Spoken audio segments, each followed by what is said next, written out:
নিয়ে এলো মরুর পাখি,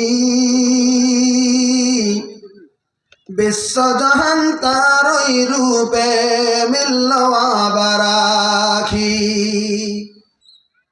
এখন মধুর বাণী নিয়ে এলো মরুর পাখি, বিশ্বজাহান তারই রূপে মিলল আবার আখি। নাম ছিল তার মোহাম্মদ। আমাদের যদি সংবিধান, মানুষের আমল করার জন্য সংবিধান আল্লাহ রাব্বুল আলামিন দিয়েছেন, এটা হচ্ছে পবিত্র কোরআনে কারীম। আর এই কোরআনে কারীমের নিচে যে কিতাবটা পৃথিবীর জামিনে দলিলের হিসাবে আমরা যেটা গ্রহণ করব, ওই কিতাবটা বিশ্ব নবীর বাণী। ওই কিতাবটার নাম হচ্ছে 1 নম্বরে বুখারী শরীফের দরজাতে দেওয়া হয়েছে। ওই বুখারী শরীফ থেকে একটা হাদিস আমি আপনাদের কাছে তুলে ধরতে চলছি, খুব ভালো করে শুনে নেবেন। হাদিসটার নবী আবি ওয়াকিদিন আল-লাইসি উনি হাদিসটা বর্ণনা করলেন। বুখারী শরীফে কিতাবুল ইলমের 1, 2, 3 সিরিয়াল করে 7টা হাদিস ছেড়ে দেওয়ার পরে 8ম নাম্বার হাদিস। আজকের মতো জলসা নবীর যুগে হয়েছে কি হয়নি? রাবী বর্ণনা করলেন, ওয়ান আবি ওয়াকিদিন আল-লাইসি রাদিয়াল্লাহু আনহু আন্না নবী সাল্লাল্লাহু আলাইহি ওয়াসাল্লাম قال, উনি আল্লাহ রাব্বুল আলামিনের নবী থেকে বর্ণনা করলেন। সাহাবা কেরাম শুনে নাও। বাইনামা হুয়া জালিসুন ফিল মসজিদে, আজকে যেমন আমরা একটা প্যান্ডেলের নিচে বসেছি, তাম্বুরার নিচে বসেছি, কিন্তু আল্লাহ রাব্বুল আলামিনের নবী একটি দিনে একটা মসজিদের মধ্যে বসে গিয়েছিলেন। আমরা একটা কথা খুব ভালো করে জানি, তখন তো ছিল ওই যে মসজিদে নববী, সব থেকে বড় মসজিদ। আল্লাহ রাব্বুল আলামিনের নবী মসজিদে নববীতে বসেছেন। এবার প্রশ্ন যদি মনে মনে করেন, আল্লাহর নবী কি একা বসেছিলেন? না না, নবী একা বসেছিলেন না। রাবী বর্ণনা করলেন, ওয়ান্নাসু মাহু, নবী বসেছেন আর নবীজির সঙ্গে নবীর সাহাবা কেরাম গুলিন নবীর সম্মুখে বসে আছে। এরকম একটা বৈঠক চলছে। হাদিসটা বুখারী। আল্লাহর নবী বসে আছেন হয়তো মেম্বারের কাছেই, সাহাবা কেরাম সম্মুখে বসছেন, নবী বক্তব্য দিচ্ছেন, আর সাহাবা কেরাম গুলিন আল্লাহ রাব্বুল আলামিনের নবীর সম্মুখে বসে সুন্দর করে নবীর কথাগুলি শুনতেছেন। এই পর্বটা চলছে, চলতে চলতে চলতে হঠাৎ করে আল্লাহ রাব্বুল আলামিনের নবীর সাহাবী বর্ণনা করে বললেন, বলে কি, ফা আকবালা সালাসাতা নাফার, হঠাৎ করে ওই জায়গাতে 3 জন লোকের একটা দল, 3 জন সাহাবীর একটা গ্রুপ ওই মসজিদের নববীর দিকে রাস্তা দিয়ে হেঁটে হেঁটে হেঁটে হেঁটে হেঁটে হেঁটে চলে এসেছেন। খবর তো শুনেছেন, আল্লাহ রাব্বুল আলামিনের নবী মসজিদে নববীতে ওয়াজ করছেন, আর ওই মসজিদের দিকে 3 জনের একটা গ্রুপ মসজিদে নববীর দিকে হেঁটে হেঁটে চলে এসেছে। আচ্ছা, আসছে কয়জন লোক আসছে? 3 জন। রাবী বর্ণনা করলেন, 3 জন লোকের ভিতরে ফা আকবালা ইসনানি ইলা রাসূলুল্লাহ, 3 জন লোকের গ্রুপের মধ্যে 2 জন লোক ওই মসজিদে নববীর দরওয়াজা দিয়ে মসজিদে নববীর ভিতরে আল্লাহ রাব্বুল আলামিনের নবীর আলোচনা শোনার জন্য নবীর কাছে ঢুকে পড়েছে। 2 জন ঢুকলেন, 3 জনের মধ্যে যদি 2টা লোক যায়, বাকি কয়জন থাকে ভাই? 1 জন। রাবী বর্ণনা করলেন, ফাযাহাবা ওয়াহিদ, একজন ঢুকলেন না, উনি দরজায় না ঢুকে উনি ওখান থেকে বেরিয়ে চলে গেলেন। আজকের হাতে মারার কথা বলছি, এই জান্নাতে হিফজুল কোরআনের জলসা আপনারা নিজেই মনে করে দেখেন। এখানে হয়তো এখানে আমাদের জবাই হচ্ছে, আমাদের পশু, আমাদের জানোয়ার জবাই, হালাল জানোয়ার জবাই হচ্ছে। এখানে আপনারা দাওয়াত করেছেন, শত শত শত শত শত শত লোককে দাওয়াত করেছিলেন, লোকগুলিন এসে গেল, খাবার টিকিট দিয়েছিলেন, টিকিট দিয়ে খানাটা খেয়েছে। তার মধ্যে এরকম কিছু লোক আছে একটা মুহূর্তের জন্য ও জালসার ফিল্ডে বসে নাই। আছে কি 2-4 জন? সত্যি করে বলবেন 2-4 জন আছে কি এরকম?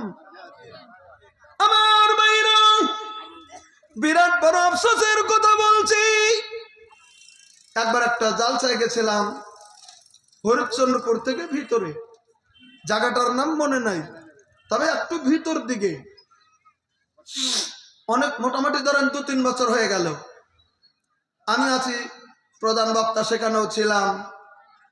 যে জালসায় ঢুকেছি ওনারা কার্ড করেছিলেন, ওনারা বললেন যে কার্ড দিয়েছিলাম মোটামুটি 3500, তাতে 3000 লোক খেয়েছে। আর সন্ধ্যা থেকে যে জালসার প্যান্ডেলরা করছে, আপনার এই প্যান্ডেলের আধা, এই প্যান্ডেলটা এই প্যান্ডেলের আধা প্যান্ডেল, মানে এত ছোট। মোটামুটি সন্ধ্যা থেকে লোক যে বসেছে ওই 22 থেকে 23 থেকে 25 জন। আমি যখন উঠেছি তখন মাইকম্যান সহ লোক আছে 19 জন। আমার এই ঘটনা কয়েকবার বলা হয়ে গেছে। তারপরে দেখলাম যে কেরা আসাম থেকে নিয়ে গেছেন, 19 জন লোক বসে আছে মাইকম্যান সহ। এবার তাহলে চিন্তা করেন কত বড় জলসা, 3000 লোক খেয়েছে। ওনারা হিসাব দিয়েছেন 2800 থেকে 3000 লোক খেয়েছে। আর লোক আমার টাইমে, প্রধান বক্তার টাইমে বসে আছে 19 জন। তারপরে খুব যখন ডাকাডাকি করছি, গজল টজল কইছি, তখন কিছু লোক রাস্তাটা থেকে এসে মোটামুটি লাস্ট অব্দি 50-60 জন লোক বসেছিল। আমি একটু কান্দাকাটি করলাম যে আসেন, এত দূর থেকে এসে দুটো কথা আপনাদেরকে বলবো। এরকম হয় বর্তমান, এটা অভ্যাসে পরিণত হয়ে গেছে। আমরা জামিনের ভেতরে এবারে যে লোকটা জালসার নামে বাড়ি থেকে বেরিয়ে এলেন, জালসার প্যান্ডেলের কাছে ঢুকলেন, কিন্তু প্যান্ডেলে বসেন নাই। ওই মানুষটার ওজনের কথা বলার জন্যে বুখারী শরীফ থেকে হাদিসটা আমি স্টার্ট করেছি। তাই গো, নবী আলোচনা দিছিলেন, জালসা চালাচ্ছিলেন মসজিদে নববীর ভিতরে। লোক এসেছিল 3 জন, 2 জন ঢুকে গেছে ভিতরে, একজন ঢোকে নাই। উনি দরজা থেকেই তিনি পালিয়ে চলে যায়। এবার এই যে 2 জন ঢুকলো, যে লোকটা পালিয়ে গেল ওই লোকটার কথা ছেড়ে দিয়ে দিলাম, যেমন নয় তাই হোক গা। এবার এই যে 2 জন ভিতরে ঢুকে গেল, এবার রাবি বললেন ফা ওয়াকাফা ইলা রাসূলুল্লাহ সাল্লাল্লাহু আলাইহি ওয়াসাল্লাম। এই 2 জন লোক মসজিদে নববীতে ঢোকে, আল্লাহর নবী আলোচনা করছেন, আল্লাহর নবীর দিকে মুখ করে দাঁড়িয়ে গেল। নবী আলোচনা করেছেন, দরজার ভিতরে ঢুকে নবীর দিকে ফা ওয়াকাফা ইলা রাসূলুল্লাহ সাল্লাল্লাহু আলাইহি ওয়াসাল্লাম, তার মানে নবীর দিকে মুখ করে দাঁড়িয়ে আল্লাহর নবীর কথা শুনতে শুরু করে দিলেন। এরকম এই 2 জন যে শুনতেছে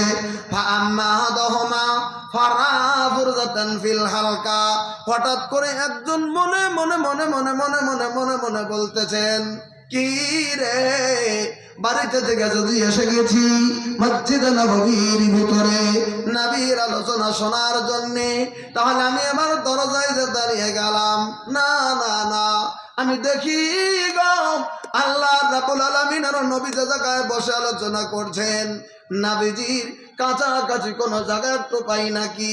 এটা চিন্তা করতে শুরু করে দিলেন একজন সাহাবী। তালাশ করতে শুরু করে দিলেন একটু নবীর কাছাকাছি জায়গা, সম্মুখে বসে জালসা শোনার জায়গা, এরকম তালাশ করতে শুরু করে দিতে দিতে দিতে দিতে দিতে দিতে নজর করে দেখেন আল্লাহ রাব্বুল আলামিনের নবীর কাছে সামান্য একটু জায়গার মতো দেখা যায়। তখন তিনি করলেন কি বিলি বিলি বিলি বিলি বিলি বিলি বিলি বিলি করে ওই লোকটা একটা লোক আল্লাহ রাব্বুল আলামিনের কাছে যাইয়া ওই ফাঁকা জায়গাটা মেকআপ করে বসলেন। নারে তাকবীর!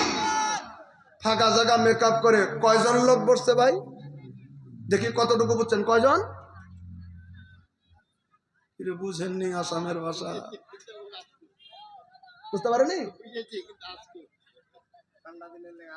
আমি কইছি, আমি আসতে কইনি, আমি কইছি যে ফাঁকা জায়গা মেকআপ করে নবীর কাছে কয়জন লোক বসছে প্রশ্নটা করছি।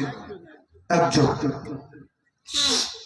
এবার দ্বিতীয় নম্বরে দেখেন ওয়াম্মাল আখারু ফাজালাসা খালফাহুম। দেখেন বুখারীর ইবারত বলছি, ভালো করে শুনে নেন, বানিয়ে বলছি না। সাহাবী বললেন ওয়াম্মাল আখারু, দুই নাম্বার লোকটা ফাজালাসা খালফাহুম, ওই লোকটা কইতেছে সম্মুখে যায় কি হবে, পিছনের দিকেই তো নবীর কথাগুলি শোনা যায়, আমি সম্মুখের দিকে যাব না, ফাঁকা জায়গা মেকাবো আমি করব না, আমি করব কি ওই দরজার কাছেই ওদের পিছনে ফাজালাসা খালফাহুম, ওই লোকগুলোর পিছনে তিনি ওই মসজিদে নববীর ভিতরেই বসে পড়লেন, তবে ওদের পিছনে বসলেন, বসে পড়েছে। দুইটা হলো আম্মাল আখর ফাদবারা জাহিবান, আর তিন নাম্বার লোকটা তো মুখ ফিরে নিয়ে চলেই গেছে। এবার ফালাম্মা ফারাগা রাসূল সাল্লামা, আল্লাহ রাব্বুল আলামিনের নবী যে বক্তব্য দিছিলেন, আল্লাহর নবীর বক্তব্যটা এবার শেষ হয়ে গেল, নবীর বক্তব্য খতম হয়ে গেল, নবীর লেকচার শেষ হয়ে গেল। এবার আল্লাহর নবী সাহাবা কেরামকে ডাক দিয়ে বলতেছেন, হে সাহাবীরা, এই শুনো শুনো শুনো শুনো শুনো শুনো। কি হুজুর? বলে তোমরা কি একটা কথা শুনবে?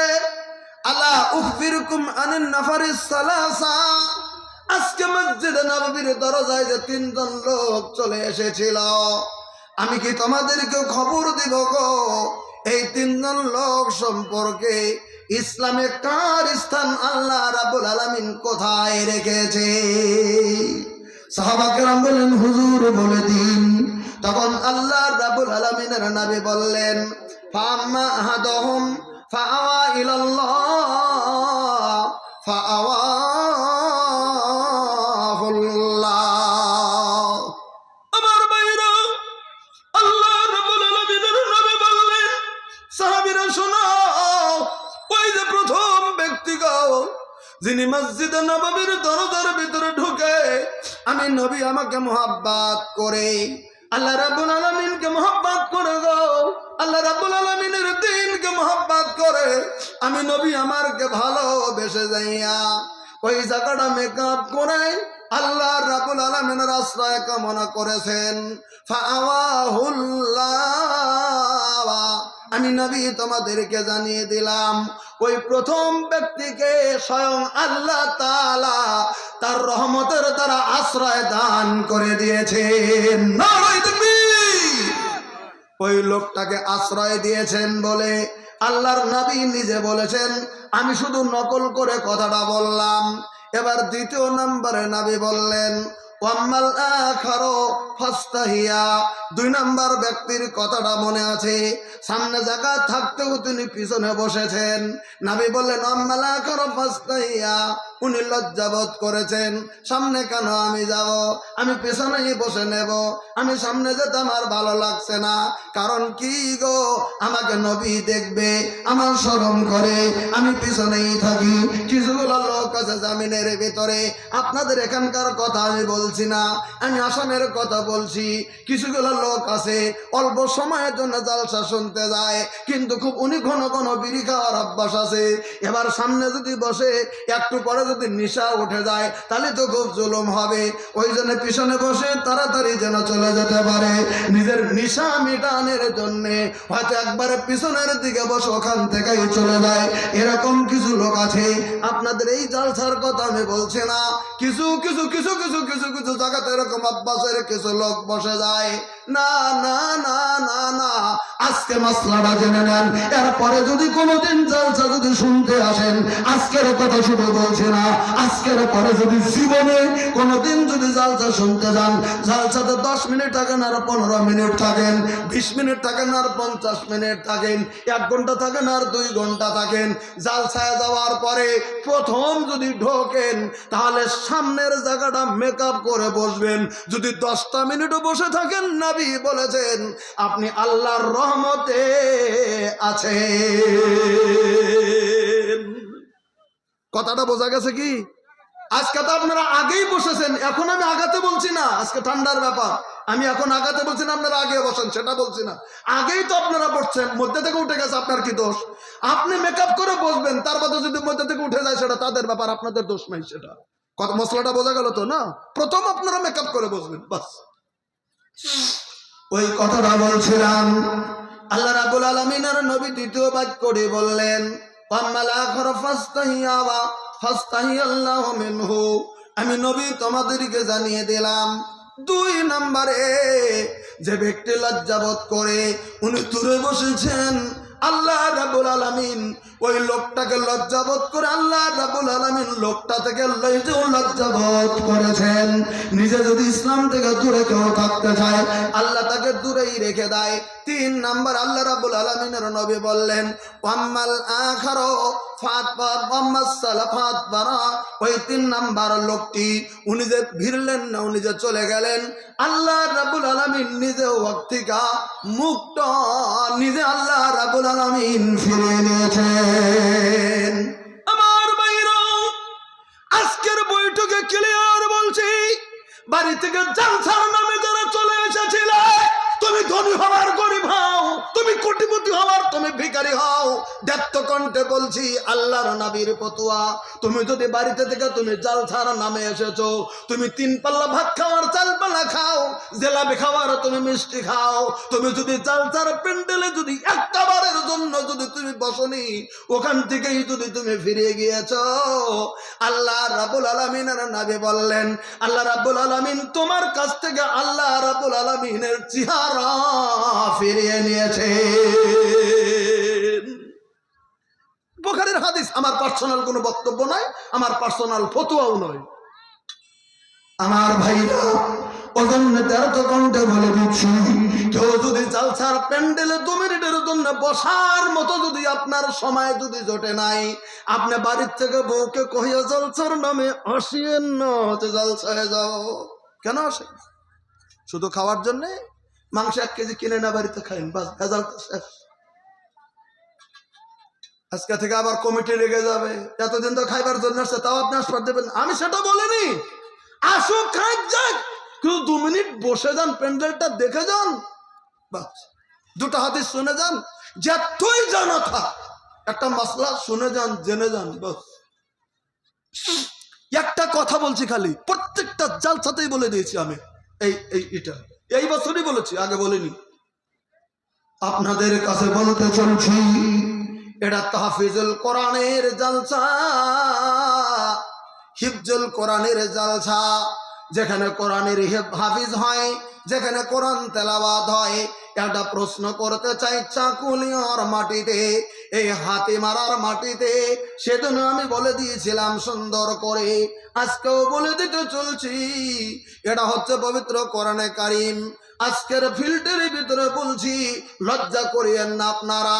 আজকের যে কটা লোক বসেছেন, আমরা কয়জন লোক সুন্দর করে সহিশুদ্ধ ভাবে পবিত্র কোরআনটা তেলাওয়াত করতে পারি?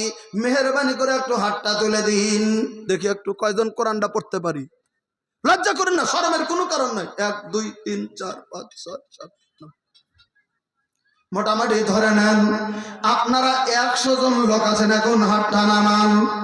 100 জনের ভিতরে 7 জন, আরো যদি 13 জন প্লাস করে দিলাম যারা গোপনে গোপনে যারা হাত তোলেন নাই, মোটামুটি আমরা 20 জন লোক আছি কোরআন তেলাওয়াত জানি। আজকের জামিনে হাতিমারার মাটিতে জলসায় যারা বসেছি, এখনো 100 জনের ভিতরে আমরা 80 জন পবিত্র কোরআনে কারিমটা তেলাওয়াত জানি না। কত বড় দুঃখিত আমরা পৃথিবীর জমিনে, কত বড় আমাদের দুর্ভাগ্য পৃথিবীর জমিনের ভিতরে যে মহান আল্লাহ রাব্বুল আলামিন আমাদেরকে রিজিক দিতেছে গো, যে মহান আল্লাহ রাব্বুল আলামিন আমাদের অক্সিজেন প্রত্যেকটা মুহূর্তে সার্ভিস দিচ্ছে, যে মহান আল্লাহ রাব্বুল আলামিন জমিন ফিরে দিয়েছে তার উপরে হাঁটছি, যে মহান আল্লাহ রাব্বুল আলামিন আমাদেরকে দুটো চোখ দিয়েছে যে চোখ দিয়ে দেখছি, যে মহান আল্লাহ রাব্বুল আলামিন দুটি কান দিয়েছেন কান দিয়ে শুনছি, যে মহান আল্লাহ রাব্বুল আলামিন দুটি পা দিয়েছেন পা দিয়ে হাঁটছি, যে মহান আল্লাহ সুন্দর একটা দিল দিয়েছেন কলিজা দিয়েছেন যেটা দিয়ে ভাবছি।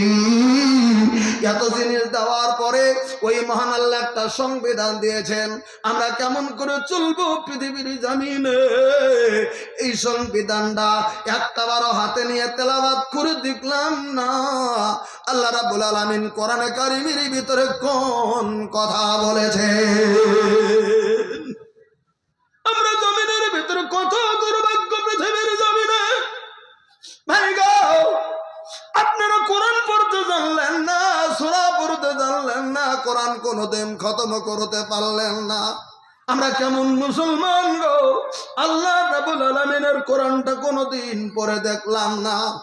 আজকে একটা ফতোয়া দিয়ে যাই, যারা কোরআন পড়া জানেন আর যারা জানেন না সবাই মিলে কেমন করে কোরআনটা খতম করার ব্যবস্থা করবেন। আজকে একটা হাদিস আপনাদের কাছে জানিয়ে দিয়ে যায়, ইউটিউব হচ্ছে, সবাই যেন বিভিন্ন জায়গায় আমলটা যেন করে। এটা মা বোন যারা আছেন আপনারাও করতে পারবেন। আল্লাহ রাব্বুল আলামিনের নবী, হাদিসটা বুখারী শরীফ থেকে বলছি, আল্লাহ এই ছোট ভাই যাই এই যে একটু বসো তো, তুমি যদি খালি পেশাব না আসা থাকে একটু বসেন, যান না আসেন, আমার সম্মানটা নষ্ট করেন, আমি আসামের মেহমান। বসেন, আপনার মধ্যে থেকে উঠে গেলে আরো 2 জন যাবো, সবারটা নষ্ট হবো, একটু বসেন, খালি ফোন করে হেরাই আসেন। জি ইনশাআল্লাহ।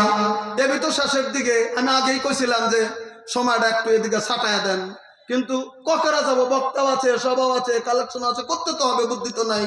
এখন প্রায় জায়গাতেই শেষের দিকে পড়লেও বুদ্ধি নাই আর কি। আপনারা যে কটা লোক আছেন আমি এ কটা নিয়ে ইনশাল্লাহ আলোচনা এগিয়ে যাবো। তবে একটা আমল আজকে দিয়ে যাচ্ছি, এবছর প্রত্যেকটা যার সাথেই দিচ্ছি, আজকেও বলে যাচ্ছি। হয়তো 50 জনে শুনেছেন, একটা লোকে শোনেন নাই, একটা লোকে শুনবেন। হাতিমারা অঞ্চলের মা বোন যারা আছেন শুনে নেন, এরকম একটা বৈঠক চলছে আল্লাহ রাব্বুল আলামিনের নবীর। জোরে বলেন কার বৈঠক চলছে? আর জোরে বলেন কার? আল্লাহর নবীর একটা বৈঠক চলছে। সময়টা নির্ধারণ করা নাই, সময়টা কখন ছিল? জোহরের পরে ছিল, নাসরের পরে ছিল, মাগরিবের পরে ছিল, এশারের পরে ছিল। হাদিসের ভিতরে সময়টা বলে দেওয়া হয়নি, কিন্তু শুধু এতটুকু আছে হাদিসের ইবারত। হাদিসটা বুখারীর। আল্লাহ রাব্বুল আলামিনের নবীজি অনেকটি সাহাবা কেরাম আছে, নবী বলে দিলেন আয়াজাজু আহাদাকুম আইয়াকরা ফি সুলুসুল কোরআন ফি লাইলা। আল্লাহ রাব্বুল আলামিনের নবী বললেন, আমার সাহাবীরা যারা তোমরা আছো, একটা আমলের কথা তোমাদেরকে বলছি। বলে আমলটা কি?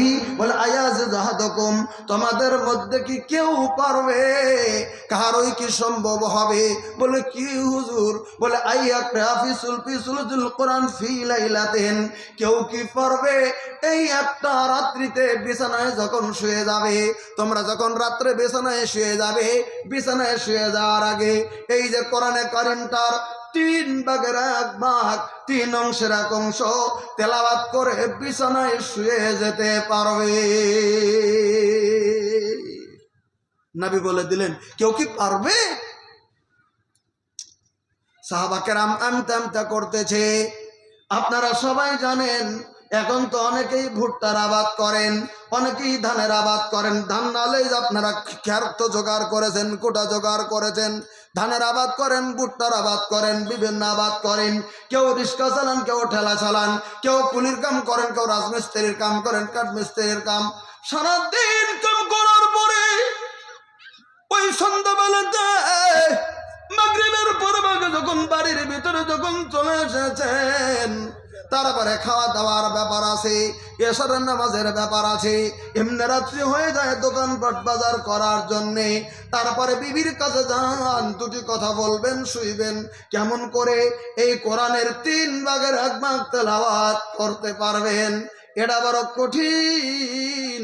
কারণ কি, কোরআনটা 30 পারা কোরআন, 3 ভাগের 1 ভাগ হচ্ছে 10 পারা কোরআন। তাই যে রাবি বর্ণনা করলেন, ওই রাবি নিজেই বললেন, বলে কি এই যে নবী সাল্লাল্লাহু আলাইহি ওয়াসাল্লামের কাছে হাদিসটা বলার পরে বলছেন, বলে কি এটা বিরাট কঠিন হয়ে গেল। বলে কি বড় কঠিন হয়ে গেল সাহাবীদের কাছে, এটা বিরাট কঠিন ভাষা। বলে কি আসাদ্দাস জালিকা আলাইহিম, এটা বড় কঠিন হয়ে গেল সাহাবীদের কাছে। যখন কঠিন হয়ে গেল, ফাঁকা আলো সব সাহাবা কেরাম মিলে আল্লাহর নবীর কাছে জবাব দিলেন, হুজুর গো, আপনি যেগুলি কথা বলেন এগুলি তো আমরা ফেলে দেই না গো হুজুর, আমরা করতে চাই। কিন্তু আজকে যে আমলটার কথা বললেন, ও ইয়া রাসূলুল্লাহ, আইয়ুনা ইউতিকু যালিকা ইয়া রাসূলুল্লাহ, ও আল্লাহ রাব্বুল আলামিনের নবী, এটা কে পারবে গো নবী? রাত্রে বিছানায় শোয়ার আগে কোরআন শরীফ 10 পারা কোরআন তেলাওয়াত করবে, এটা কারোই জন্য সম্ভব হবে না। এই কথাটা নবীর কাছে রিপোর্ট করে দিলেন সবাই মিলে। হুজুর এটা সম্ভব হবে না হুজুর, 10 পারা কোরআন শরীফ বিছানায় শোয়ার আগে তেলাওয়াত করাটা এটা আমাদের জন্য কারোই সম্ভব হবে না। বিশ্বনবীর কাছে রিপোর্টটা দিয়ে দিলেন। আল্লাহর নবী সব সাহাবীদেরকে লক্ষ্য করে তখন বলেন, এ সাহাবীরা শোনো, ফাকালা কুল হুয়াল্লাহু আহাদ আল্লাহুস সামাদ সুলুসুল কোরআন। আমার সাহাবা কেরাম শুনে নাও, কোরআনে কারীমের ভিতরে 114টি সূরা, 114টি সূরার ভিতরে একটা সূরা আছে যে সূরার নাম সূরাতুল ইখলাস। আমরা সবাই জানি, আমরা ভাটিয়া ভাষায় যে সূরাটাকে বলি কুলহুর সূরা। আপনারা জানেন বিসমিল্লাহির রহমানির রহিম, কুল হুয়াল্লাহু আহাদ আল্লাহুস সামাদ লাম ইয়ালিদ ওয়া লাম ইউলাদ ওয়া লাম ইয়াকুল লাহু কুফুয়ান আহাদ। এই যে সূরাটা, এবার একটা হাত তুলবেন, আমাদের কার কার মুখস্থ আছে? ইনশাআল্লাহ আমাদের সবারই মুখস্থ আছে, ছোট বাচ্চাদের মুখস্থ আছে, বাচ্চাদের মুখস্থ আছে, আমাদের মাদের মুখস্থ আছে, বোনদের মুখস্থ আছে, আমাদের সবারই মুখস্থ আছে কুলহুর সূরাটা। আল্লাহ রাব্বুল আলামিনের নবী তখন বলে দিলেন, হাদিস বুখারীর ভালো করে বুঝে নেন। আল্লাহ রাব্বুল আলামিনের নবী বলে দিলেন, সাহাবীরা রে, এই কোরআনে কারিমের এই কুলহুর সূরাটা বিসমিল্লাহ সহকারে একবার যদি বিছানার শোয়ার আগে যদি তুমি তেলাওয়াত করো, আমি নবী বলে দিলাম তোমার আমলনামার ভিতরে কোরআনে কারিমের 3 ভাগের 1 ভাগ তেলাওয়াতের পূর্ণ নেকি আল্লাহ তাআলা তোমাকে দান করে দেবে।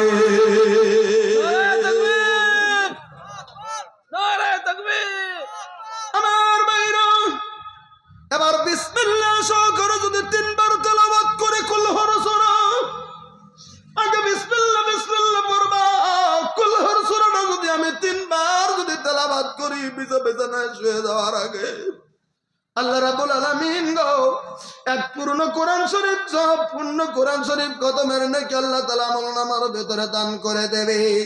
আজকের হাতিমের অঞ্চলের যুবক ভাইদেরকে আমি বলতেছি বা মুরব্বীদেরকে বলতেছি, প্রত্যেকটা রাত্রে একবার, না হলে সপ্তাহে একবার, না হলে মাসে একদিন করবেন, না হলে অন্তত বছরে একটা দিন বিসমিল্লাহ সহকারে কুলহুর সূরাটা 3 বার তেলাওয়াতের চেষ্টা করবেন, বছরে একদিন। আজ থেকে যদি আমলটা শুরু করে দেন, আজ থেকে যদি 30 বছর বাঁচেন, 40 বছর যদি বাঁচেন, 50 বছর যদি বাঁচেন, আপনি আমি যদি মরে যাই গো, আল্লাহর কাছে বলতে পারবো, মাবুদ কোরআন পড়া পৃথিবীর জমিনের ভিতরে শিখেছিলাম না, তবুও তোমার কোরআন আমার জীবনে আমি 30টা খতম দিয়েছি। বলে তুমি কেমন করে দিলে?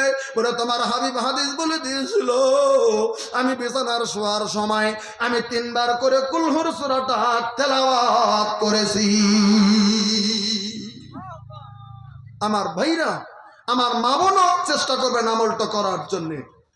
আমার ভাইরা, তবে কোরআনের গুরুত্ব কত রয়েছে আমরা বুঝতে পারি না। জমিনে কতটুকু গুরুত্ব কোরআনের রয়েছে। আজকে কোরআনকে আমরা দূরে সরিয়ে দিয়েছি জমিনের ভিতরে।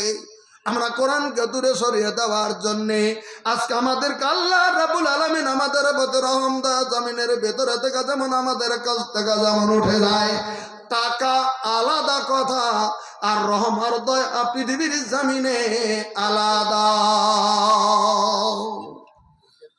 আমরা এত শোনার পরেও আমল জমিনের ভিতরে করতে চাই না, আমলের দিকে যাই না, উল্টা পুল্টা করে জমিনের ভিতরে চলে যাই। না না না, সাহাবা কেরাম যদি কথাগুলি শুনতেন, মানতেন কত। আল্লাহ রাব্বুল আলামিনের নবী যেগুন কথাগুলি বলতেন, সাহাবা কেরাম কত মেনেছেন। বুখারীতে তার দলিল আছে। একটা সাহাবীর আমি উদাহরণ দিচ্ছি। সাহাবীটা হচ্ছে পৃথিবীর জমিনে হযরত আবু বকর সিদ্দিক রাদিয়াল্লাহু তাআলা আনহু। আপনারা জানেন, শুনেছেন, মুমিন মানুষের বিভিন্ন সময়ে পরীক্ষা হয়।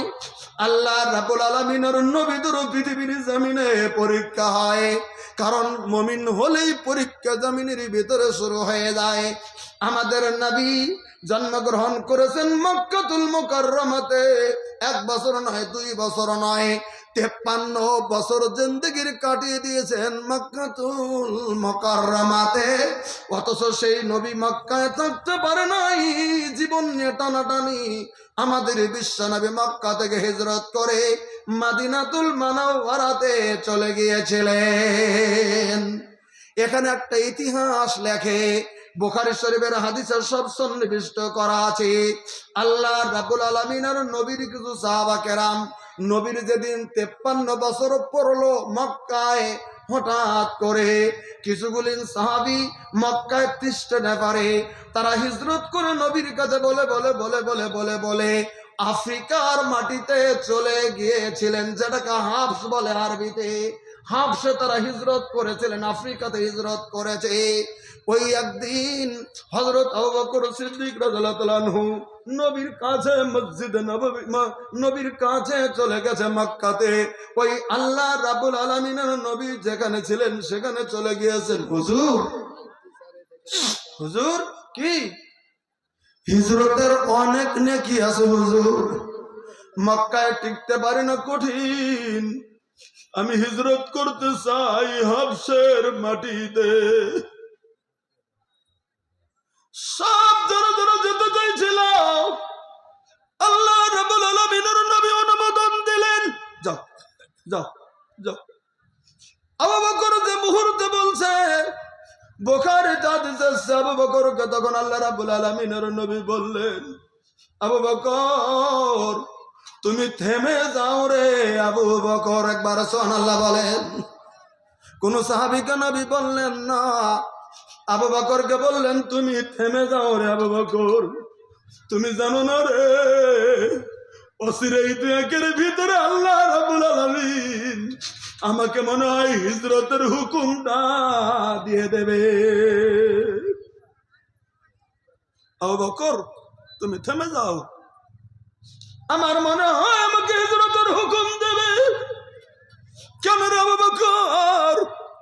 আমি কয়দিন আগে স্বপ্নে দেখেছি আমি নবীজি যে জায়গার ভিতরে ঘন ঘন ঘন ঘন ঘন ঘন খেজুর গাছ আছে, আমি খেজুর গাছালা জায়গাতে আমি নবী হিজরত করে যাচ্ছি। সুবহানাল্লাহ।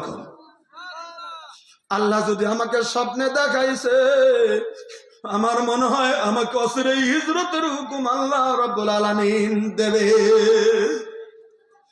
এই ঘটনা যেদিন ঘটলো, আবু বকরকে যেদিন নবী বাধা দিয়ে দিলেন তুমি যেও না, ওই দিন আবু বকর যে শুনলেন, আবু বকর মনে মনে মনে মনে মনে মনে ভাবলেন, আমাকে যদি নবী বাধা দিয়েছে, নবী যদি হিজরত করে নিশ্চয় বিশ্বের নবী আমাকে সবরের সঙ্গী বানাবে।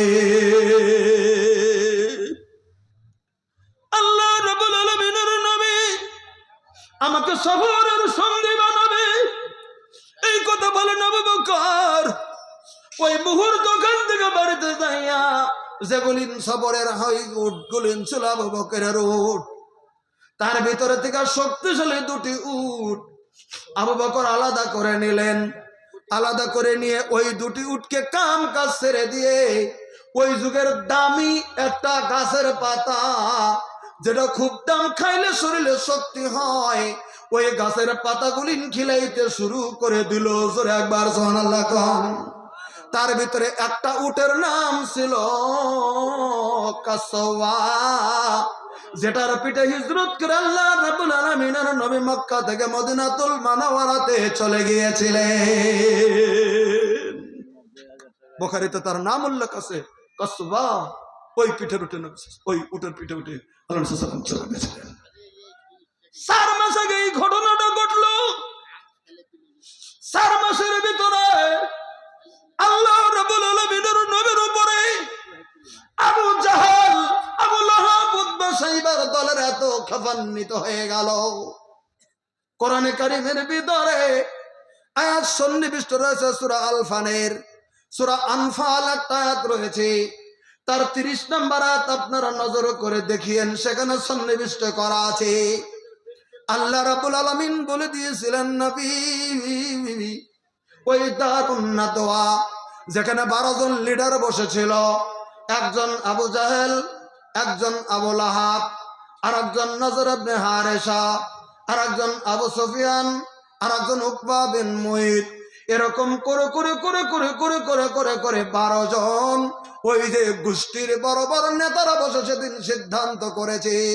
সিদ্ধান্তটা 3টা করেছিল, মুহাম্মদকে জেলখানার ভিতরে ঢুকিয়ে দেওয়া হবে। আর একদল সিদ্ধান্ত করলো না, মুহাম্মদকে জবাই করে দেওয়া হবে। আর একদল বলছে না, মুহাম্মদকে দেশ থেকে বিতাড়িত করে দিতে হবে। 3টা সিদ্ধান্ত। আবু জাহেল সর্বসিদ্ধান্ত দিয়ে দিল, মুহাম্মদকে জবাই করে দেব আগামীকাল রাত্রিতে। আগামীকাল রাত্রিতে জবাই করব, তার আগের রাত্রিতে মিটিংটা চলেছে।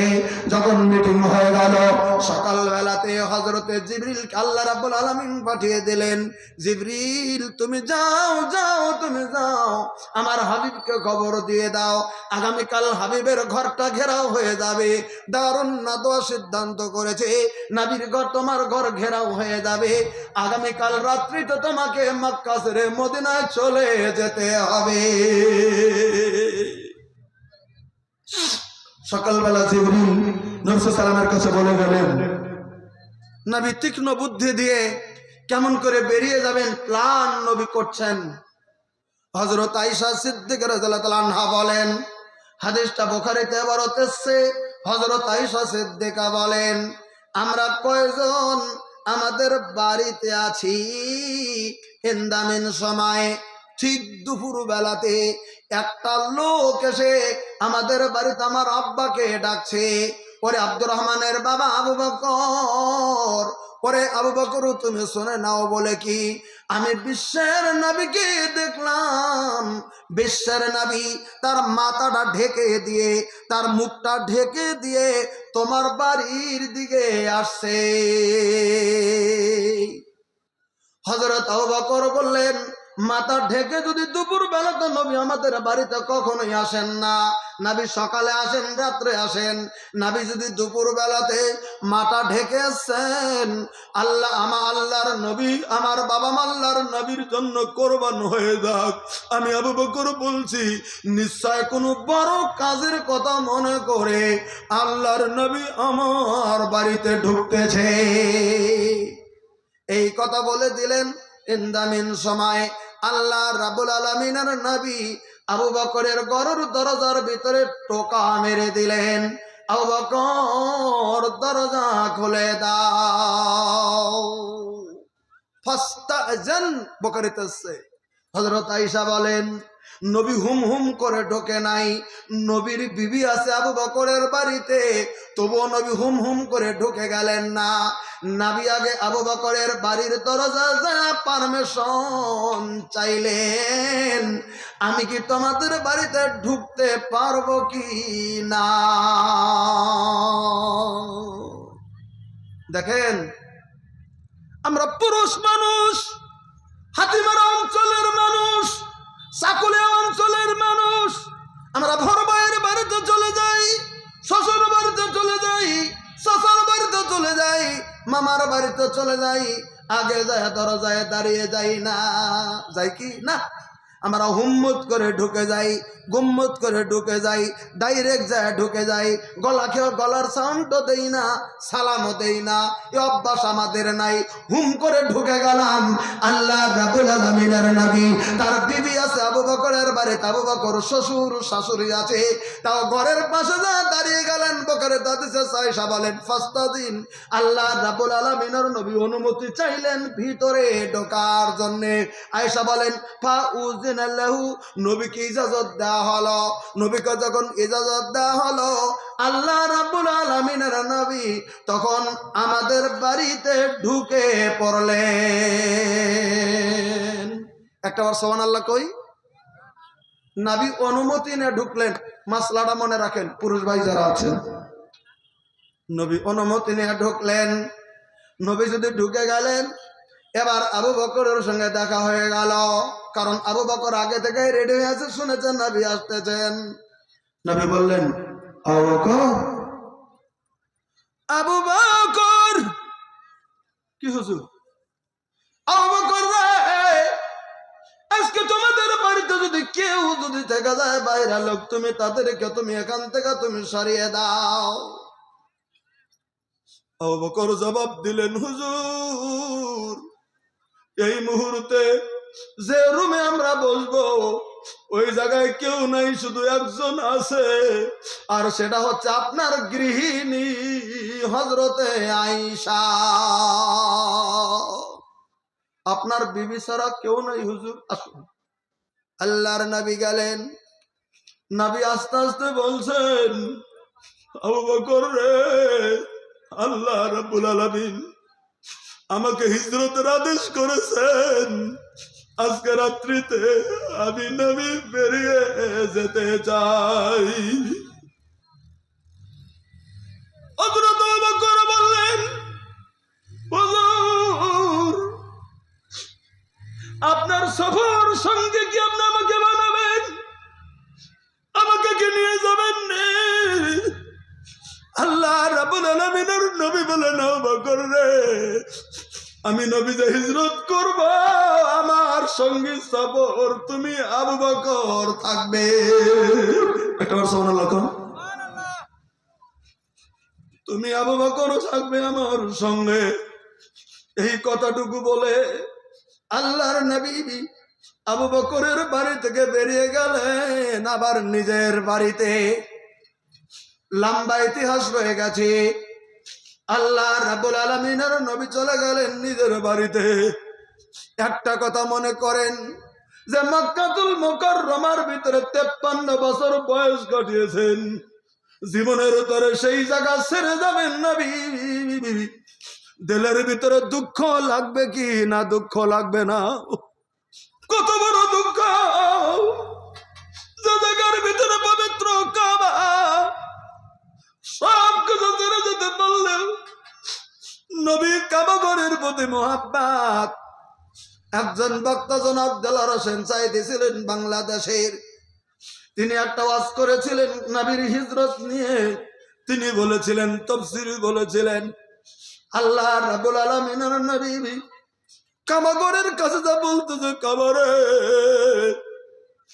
আমি আজকে রাত্রে মক্কা ছেড়ে আমি মদিনাতুল মুনাওয়ারাতে চলে যেতে চাই। কাবা, তোর সাথে আমার কোনো শত্রুতা নাই, আমি তোকে ভালোবাসি রে কাবা, আমি তোকে ছেড়ে যেতে চাই না।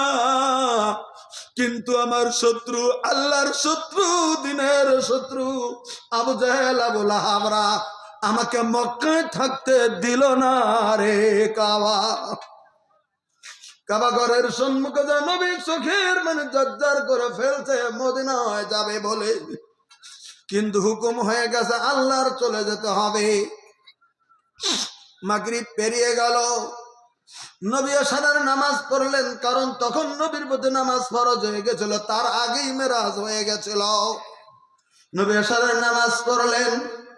নবীর যেটা রুম, আল্লাহ রাব্বুল আলামিনের নবীর যেটা কামরা, ওই রুমে হযরতে আলীকে আল্লাহ রাব্বুল আলামিনের নবী ডাক দিয়ে দিলেন, আলী,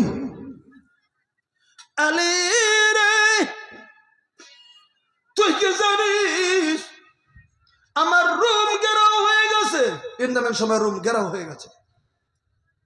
তুই কি জানিস না আলী, আমার রুম ঘেরাও হয়ে গেছে, আমি রাত্রিতে বেরিয়ে যাব রে আলী, আমার চোখের উপরে তুই শুয়ে যা, আমি যে চাদর গায়ে দিয়ে ঘুমাই, আমার চাদরটা তুই গায়ে দিয়ে মুখটা ঢেকে তুই শুয়ে যায় রে আলী, তুই শুয়ে যা, আমার চাদরটা গায়ে দিয়ে তুই শুয়ে যা রে আলী, আমি এই বিছানার উপরে তুই থাকবি, আমি নবী বেরিয়ে যাব। এবার একটা পরীক্ষার কথা ভাবেন, এই পৃথিবীতে কে পারবে আজকের যুগে, কেউ যদি বলে দেয় একটু পরে ছুরি চলবে, একটু পরে ফালা চলবে, একটু পরে ড্যাগার চলবে, একটু পরে মারবে, আমাকে মারার জন্য আসবে, আমাকে মারবে, আমি বেগে যাব, আমার বিছানায় তুমি শুয়ে যাও, এই যুগে কে শুইবে? হাতে পায়ে ধরলেও কিন্তু শুইবে না। আপনিই বলেন, এই যুগে কি কেউ শুভ যে আমাকে মারবো, এই যে ঘেরাও আমার বিছানার মধ্যে, তুই থাক আমি পালাই? আপনারা বলেন, কেউ কি থাকবো? বলেন আপনারা, থাকবো কি? হযরত আলী একটা কথা বললেন না। নবী যদি বলেছেন আলী রে তুই শুয়ে যা, হযরত আলী সঙ্গে সঙ্গে আল্লাহ রাব্বুল আলামিনের নবীর বিছানায় হযরত আলী শুয়ে পড়লেন। নারে তাকবীর! ইমানি জজবা কত! হযরত আলীর ধারণা ছিল, আমাকে যদি নবী শুয়ে দিয়ে দেয়, আমি যদি শহীদ হয়ে যাই, নবী যদি পৃথিবীর জমিনের ভিতরে যদি বেঁচে থেকে যায়, আমি আলী যদি শহীদ হই তাও কোনো কথা নাই। ইতিহাস বর্ণনা করেছেন আর রাহিকুল মাকতুমে, আপনারা পড়ে দেখেন, একদম সুন্দর করে মিলিয়ে লিখে দিয়েছেন। হযরত আলী বিছানায় শুয়ে পড়লেন, বিছানায় গেলেন। একটু পরে আল্লাহ রাব্বুল আলামিনের নবী এটা পরসা নিয়ে আলীর কাছে জমা করে দিলেন। আলী রে, আমার কাছে গরিব দুঃখী কাঙ্গাল বহুত মানুষগুলি আমাদের ধর্মীয় অন্য ধর্মীয় সবাই আমার কাছে অনেক টাকা পয়সা জমা রেখে দিয়েছে, আমি আল আমিন বলে এই টাকাগুলিনের হিসাব আমি তোমার কাছে দিয়ে দিলাম, যার যার মালগুলিন আমি তোমার কাছে দিলাম, কারণ আমি যদি রাত্রে ভেগে যাই, কালকে সকালবেলা যার যার মাল নেওয়ার জন্যে এখানে তালাশ করতে আসবে, তুমি এই মালগুলি তুমি তাদের হাতে তুলে দিয়ে দিও। হযরত আলী বলেন, যখন বিশ্বনবী কাগজের পর্চাটা দিয়ে দিয়েছেন, তাদের মালগুলি পৌঁছে দেওয়ার কথা বলেছেন, আমি হযরত আলী আমার দিলে খুশির ফোয়ারা বয়ে যেতে চলছে, কারণ একটাই কারণ হচ্ছে আল্লাহ রাব্বুল আলামিনের নবী যদি বলেছে দিয়েছেন, এদের মালগুলি পৌঁছে দিও। আমার জীবনে একটা রাত্রের গ্যারান্টি দিয়েছি, কারণ নবী মুগ্ধ বলেছে সকালবেলার কথা। আমি একটা কথা জানি, পৃথিবীর সমস্ত মানুষ যদি শত্রু যদি মিলে যায়, অন্তত সকালবেলা পর্যন্ত আমার শরীরের একটা পশমের ক্ষতি করতে পারবে না, কারণ নবী বলেছেন সকালে মালগুলি পৌঁছে দিও। নবী এই কথা যদি বলেছেন, আমাকে কেউ মারতে পারবে না, এটা আমার গ্যারান্টি হয়ে গেছে। তাই আমি বস্তুগুলি নিয়ে চাদর গায়ে দিয়ে আমি নবীর বিছানায় বিনা দ্বিধায় ঘুমিয়ে গেছি। ইমানের তাসাল্লির ব্যাপার। আমার বাইরে সেই আবু বকর ওই যে রাত্রিবেলায় আল্লাহ রাব্বুল আলামিনের নবীর ঘর ঘেরাও হয়ে গেল, নবীর ঘর ঘেরাও হয়ে গেছে।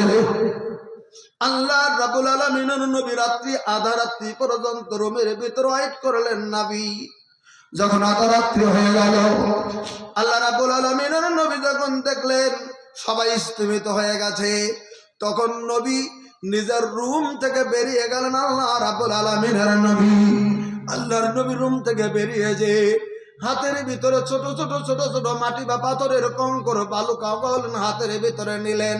নেওয়ার পরে এই কোরআনে কারিমের একটা আয়াত তেলাওয়াত করলেন। যদি বলেন আয়াতটা কি, আল্লাহর নবী তেলাওয়াত করেছিলেন, ওয়াজআলনা মিন বাইনা আইদিহিম সাদ্দাও ওয়া মিন খালফিহিম সুদ্দান ফাগশাইনাহুম ফাহুম লা ইউবসিরুন।